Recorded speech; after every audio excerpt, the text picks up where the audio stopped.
Welcome to Beer Net Radio. Listen to on every continent except Antarctica. B-E-E-R-R-N-E-T.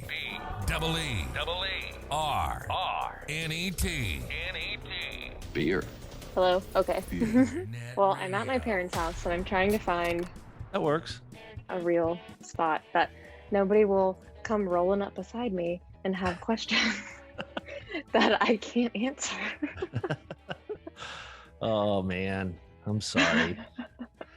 Wow.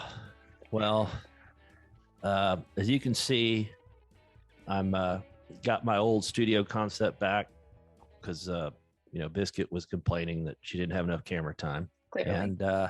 and I'm thinking now that I'm in a golf shirt that maybe that's not my play, because the way my recliner is, I have to kind of sit back, and so my man boobs and my gut just hang out, like in full silhouette. For those watching at home, I'm sorry.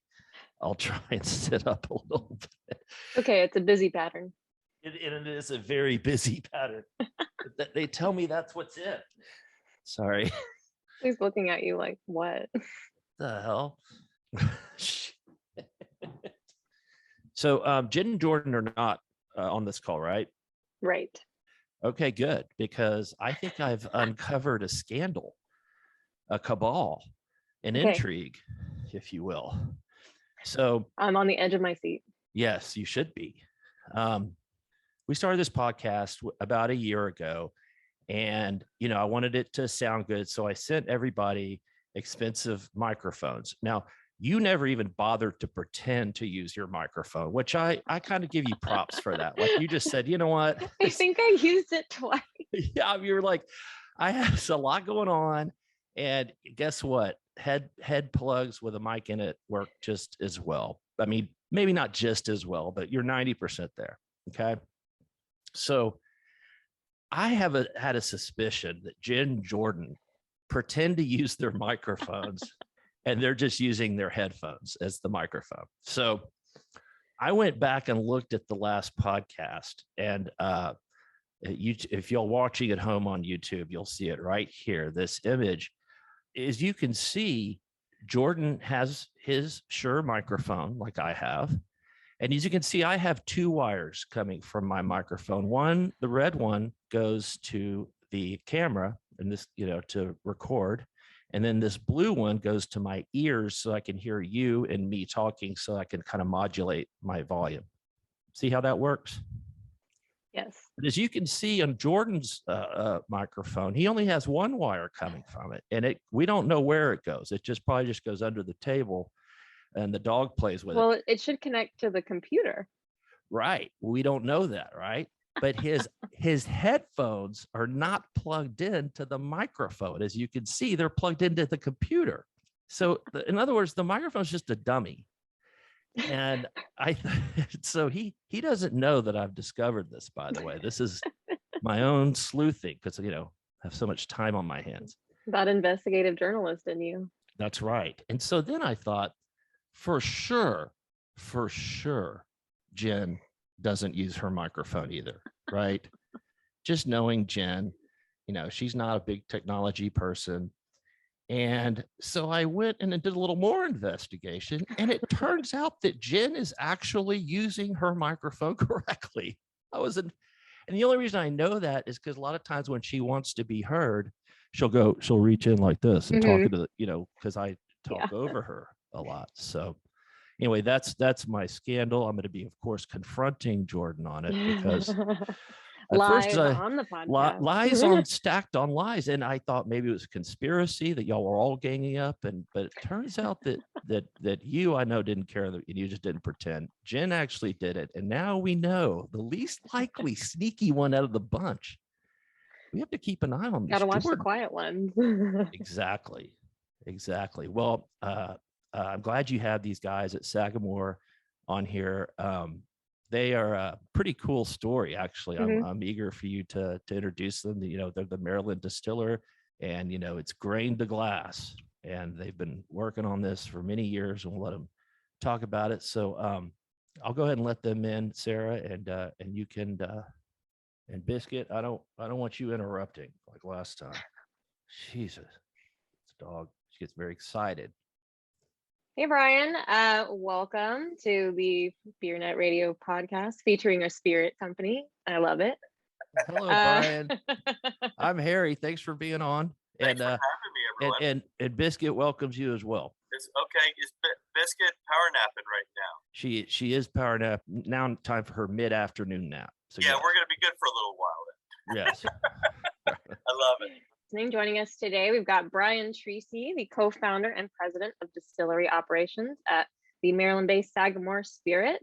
So thanks, Brian, for coming on today. Appreciate it. My pleasure. Thank you for having me. Definitely. So, first, I'd love to just have you give the elevator pitch kind of who Sagamore Spirit is for those who may not be as familiar with the brand or company. Yeah. So, we're a distillery based in downtown Baltimore, Maryland, who's laser focused on reviving Maryland style rye. So a lot of folks may not know that, Maryland has a rich history of distilling that goes back 1600s, but eventually by the 1700s, it turns to nothing but rye whiskey. And as time goes from there, Maryland really earns a reputation as a superior rye whiskey. You fast forward to 1910, we have 44 distilleries in the state, 22 in downtown Baltimore. We keep distilling through Prohibition. And it's one of the reasons Maryland's earned the title, the name Free State. And then eventually we switch over to ethanol production to help support the efforts of World War II, and didn't really make much of a comeback after that. And the last distillery closed its doors in the early 1980s and sold that off to a Kentucky distillery called Heaven Hill that bought the brand name Pikesville Rye. But yet, what we always thought was interesting is that Maryland earned such a reputation as such a great rye whiskey that, for decades, the brand and the identity of Maryland style rye lived on without anybody doing it. So we saw that as a great opportunity based here in Baltimore, Maryland, to go ahead and help bring that back and get Maryland back on the map as known as a place that makes great rye whiskey. I mean, it seems like to me, everybody moved to corn for a lot of reasons, subsidies, and we know all that the reasons why. And is that kind of led to the demise of rye in that area? Yeah, it definitely didn't help. The fact that corn was heavily subsidized, and and rye never was, and so that certainly didn't help that at all.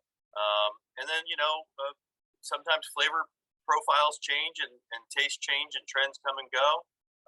And so it was several things that really kind of led to it, and less producers making it as they started making something that was more cost effective. Awesome. Well, yeah, it's interesting how much history there is there. And you guys have quite the kind of distillery destination. We do. We built it in the middle of the city for a reason. We wanted to be a destination. We wanted to be conveniently located and easy to get to. So we're very lucky to have a 5-acre waterfront distillery located right in the middle of downtown Baltimore. We are just a couple of minutes away from Camden Yards and M&T Bank Stadium.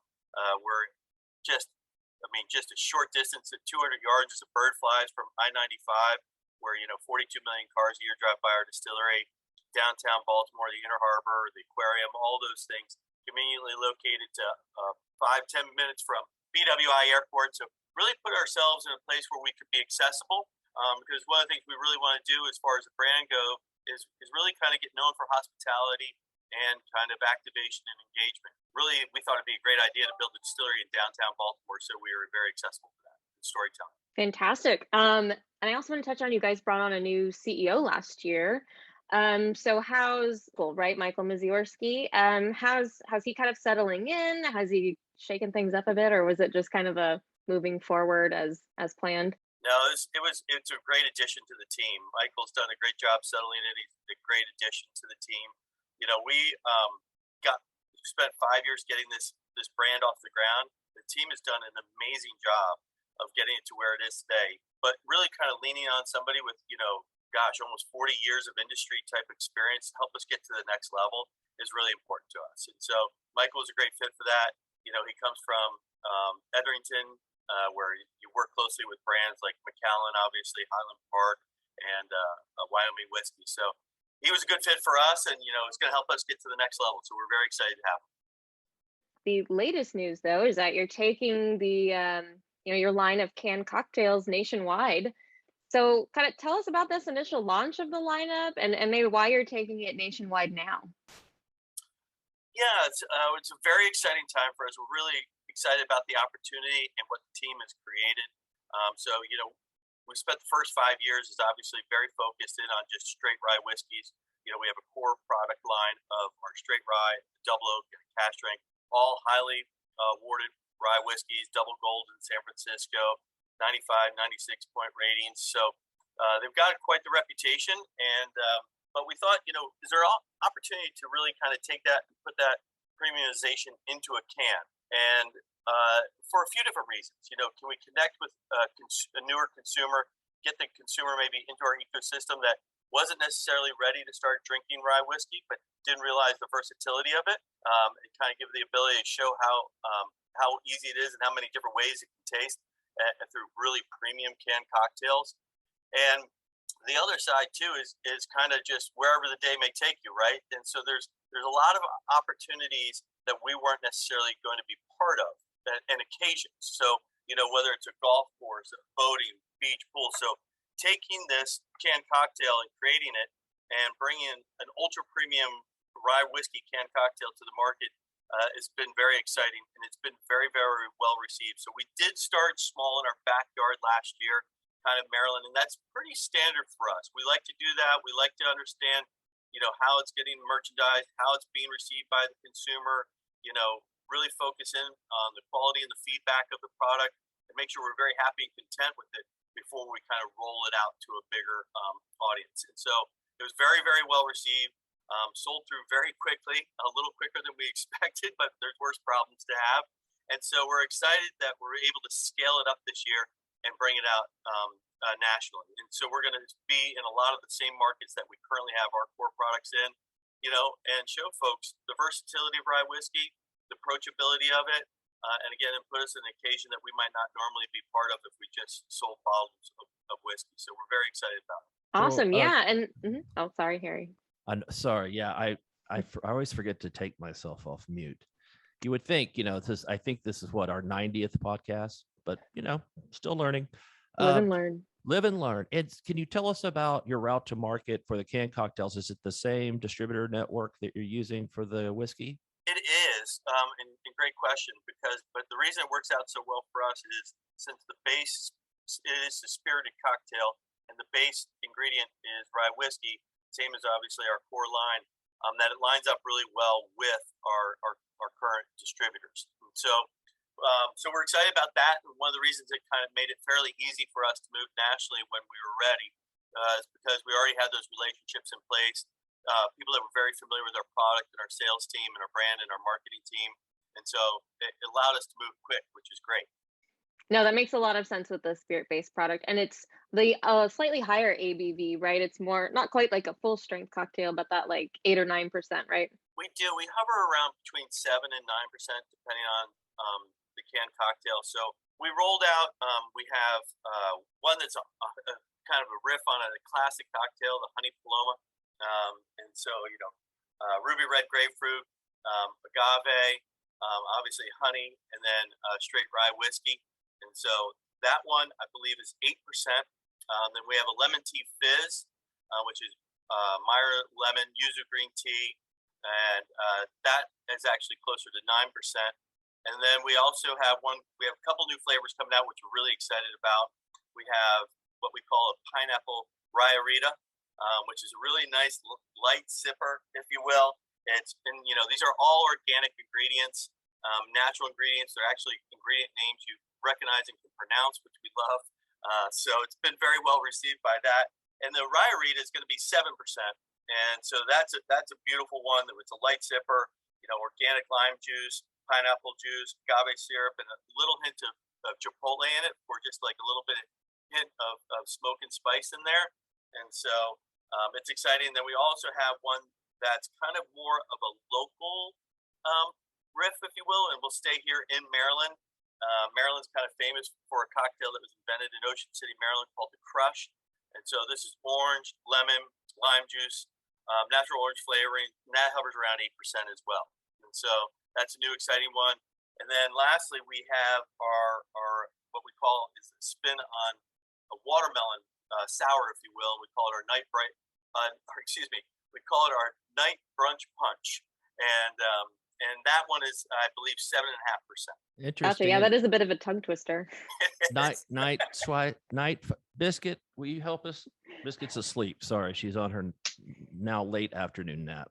How are you line pricing these? They're a 4-pack currently. Typically, you're seeing them for around $15 or so, $15.99. Obviously, it can vary a little bit from market to market, but that's what we've been shooting for. And then we're excited to be coming out with the 6-pack variety pack in just a couple of weeks as well. That will be $19.99. Gotcha. And using the whiskey base, I imagine helps you kind of stand out in the kind of sea of RTDs where it's, we see mostly the vodka or you just kind of a clear spirit base. So are people okay with that? Like, do they feel weird with whiskey in a can, or are they okay with it? I think people are actually loving it. They're excited about it because, like you're saying, there's actually a void in the space. Despite all those flavors out there, you're not seeing a lot of whiskey-based cocktails, especially on like a national level. You're seeing the vodka-based, you're seeing a lot of malt-based, those types of things. And and then to see it at such a premium level, where it's like you're using a straight rye whiskey. We're not using unaged spirit or white dog or anything like that. We're actually using aged whiskey, which is really kind of unique and different. And then seeing those premium ingredients. And so what we're seeing from folks is it's kind of people like, I've always been a little curious about whiskey, and then but I wasn't ready to drink it maybe neat or something, and I was intimidated by it. So now they're able to drink these and say, well, I can drink whiskey. This is great. It's approachable. It's fun. And then those that do love whiskey are like, this is great because I do love whiskey.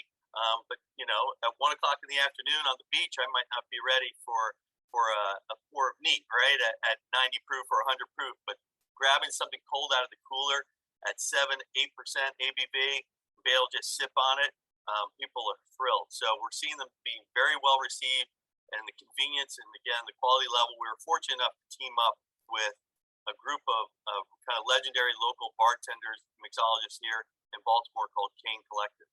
And we really sat down with them. They've known our brand and our product since day one, and really kind of sat down and conceptualized what we could be doing and how well they work together.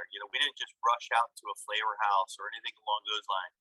We really worked closely with a couple of bartenders that know how to make great cocktails. And that was the goal. Like, how do we make a really great tasting cocktail that's flavorful, approachable, and enjoyable, and no weird aftertaste or anything like that. So it's taken us a long time to bring these to market, but we think taking our time and having the patience and doing the quality checks on that was incredibly important, and we're seeing them be really well received because of it. Yeah, that seems like it would be difficult because like anybody can go to a flavor house and then a co-packer, and it's kind of like magic. But if you're doing it organically with your own dog food to use you have to source all these different ingredients and get them to the co-packer. I would imagine that is very complex and expensive.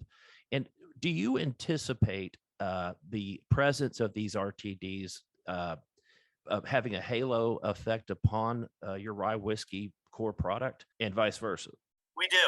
Again, I think a lot of folks going to tap into a new customer, a customer that may not have discovered rye whiskey maybe for a couple more years in their journey.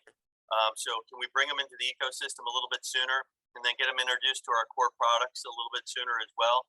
And I think for some, whiskey can still be intimidating. Others not so much. Obviously, it's had a great run. It's growing like crazy. So a lot of folks are getting into it, which is very exciting for us. But for us to show that, it doesn't have to be drank neat. You can mix it with stuff. It's your cocktail. Enjoy it. It can be very approachable, it can be enjoyable. I think it's really important. And that was kind of the focus for us. And I think eventually as taste buds and kind of move on through that journey, they'll eventually move up through into our straight rye and double oak and eventually cask strength and then to the reserve series, and I think they'll kind of grow up through our portfolio as their tastes evolve. Right. And is there, and I'll shut up, Sarah, but my last question is, how important is the DTC component to this, or is it important at all? The DTC is, it's obviously something that's gotten to be very interesting in the last couple of years. I think COVID really changed that. We haven't seen where we think DTC has not been a focus for us on canned cocktails, I'll say, because shipping and costs right now in shipping make it a little bit prohibitive. And that's one of the reasons we want to be as in many markets as we can. So it's just accessible at your local liquor store, independent chain, whatever it may be. So we haven't really focused on DTC. Our focus has really been on distribution and, of course, building out the quality of the product themselves on product development. Perfect. And so what's kind of the marketing push behind the rollout? We're kind of running with, wherever the day may take you, because it's funny, life has got to be about convenience, but convenience shouldn't come at a cost of being, not high quality. And so we're really kind of leaning on that this is convenient, but it's really high quality. And then just making them accessible. I think that's incredibly important. So for us, the most important thing, because it's getting busy out there, there's no doubt about it. So how can we get to events? How can we be part of some sort of activation where we can actually engage with the consumers, tell them a little bit about the approach we took to design these, develop these, that we didn't rush it. This has been several years in the making, and then get that liquid to lips, if you will. I know that's something we always hear, but it's funny because every time I get somebody try it, they go, "Oh my gosh, these are really, really good." Where and that even goes for our distributors. Some distributors have said, "Oh, we're overloaded with these right now. We're not quite ready." And then I'll say to the person on our team working with them, I said, "Did you have them try them?" And they said, "No, I didn't." I said, "Go back and have them try them." And then as soon as they try them, they're like, "We got to figure out how to get these in here. These are really good." And so for us, the big part is just that the thing we've always done since day one, that handshake brand, getting out there. People are ready to engage again, and we want to be there at whatever farmers market, activation, event we can be, where we get a chance to get people to try them and share the story of who Sagamore Spirit is and the product development behind it. Liquid to lips, man. It's an expensive way to do it, but it's still the best way if your product is high quality. And what is your history, Brian? How did you get into this, and what's your story? I was hoping you weren't going to ask. A little unconventional, but then again, the more and more I talk to people, maybe not so much. But to be perfectly honest, I kind of came in from an entrepreneurial side. And so before I was doing this, I actually owned a backpacking and kayaking company in the Grand Canyon, Arizona, Southern Utah, Yosemite. But what I see similarities there is folks would come out and go on our adventures, and the goal when they were on our adventures to provide them a lasting memory and an amazing experience and the best hospitality you could for the next 4, 5, 10 days while you're on the trail or on the water with them. And I think Sagamore's taken a very similar approach. Like, we offer them the best experience in a glass bottle or can, and while they're visiting our distillery or any type of event or experience we're doing, we offer them the best experience and hospitality while they're with us. And so, overall, the philosophies a lot of times are the same. Maybe the product's a little bit different, but I didn't come from the spirits industry. I just kind of came from starting businesses before, but I'm thrilled to be here. I feel very lucky to be here, and I work with the greatest people in the industry, in my opinion. And I've surrounded myself with a lot of people with a lot of that are very, very smart and a lot of experience. So I just listen and help contribute where I can. That's great. And Rob, don't think I haven't seen you up there. Is that you, Rob? Yes. Hi, Harry. Hi, Biscuit. Oh, okay. Can't see your name, bro. But anyway, I just wanted to say hello to you as well. Always nice to see you guys. Yeah. All right. Well, Sarah, you can take her home if you like, as they say. Yeah, I think I just have one more question that kind of wrap up. You talked about this being the accessibility point for a lot of newer consumers. So I'm curious how you think about pulling them through the portfolio. Kind of how do you move them from the canned cocktail to trying the rye itself? Is that something you think they'll just kind of explore on their own? How are you kind of pushing that, or how do you think about it that way? I think I don't think it's anything. We're not worried about rushing that, or we don't have a timeline on that. I think it's a journey that happens organically. But I think what we show them is I've talked to a lot of people that say, I don't drink whiskey, or I wouldn't drink rye whiskey. And then even with our core products that we have today, with our Maryland style, using 2 mash bills, and when we have people try, our signature straight rye whiskey, and say, I'll be at a tasting, and they'll say, well, I don't drink whiskey. I'll say, well, give this one a whirl. Or I don't drink rye. I'm at a tasting, it's free. You just try it. And they're like, well, that's much better than I ever imagined. That's actually really good. That's easy to drink. So it's getting them just to change a little bit of the mindset. Maybe what they've had before they didn't like, or they're just still intimidated. So getting them into a category and saying, I do like those canned cocktails. Maybe I've been a little over judgmental, and I think from there it can go into an old fashioned, it can go into a Manhattan, and then I think it eventually continues down the path. And some may never get away from cocktails. That's all right. They're drinking rye whiskey cocktails. So we've always said, I don't really care how you drink Sagamore Rye. It's your drink.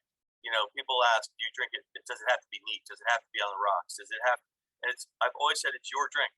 If you're enjoying it, then it's the proper way to drink it. And so some may just always stay with the cocktails. Some may eventually be drinking neat cash drink. You just don't know where the journey will take you. But I think people love the journey because it's interesting. There's a romance to it. There's the storytelling. Every brand's got something unique, different to offer. And I think it's just, and people are thirsty for education, and there's a lot that comes with whiskey in that category. So I think once we get them in the door, they'll stay there in some capacity no matter what. And so, but it's going to be organic, and it's going to be on their timeline, and we're just glad to be part of it. Is your supply okay? Because I know this stuff takes years to lay down. I don't want to jinx it, but yeah. So there's mixed emotions with your supply being okay, right? It's like, yes, we've got plenty, but we're seeing great demand for it. We would not roll it out to a market if we didn't think we could service it properly. That's very, very important to us. People make space in their warehouses. People make space on their shelves. You need to be consistent, and you need to be there to support it. You need to be there to support the retailer and make sure that we're helping move the product and educating the consumer. So we wouldn't open up a market unless we were confident we could service it properly. Cool. Well, that's great. Well, thanks for being on. I appreciate it. It's very fascinating. Yeah, thanks, Brian, and good luck with the rollout. I'm excited to try them. Yes, please. We need you. We'll look forward to your feedback. Thank you very much for the opportunity and having me. All right, take care, guys. Biscuit says Thanks, goodbye. guys. Rough. Lord, did I just say that? Now I'm gonna have to edit it out. All right, you know what? Let's do it in post. It's all about post.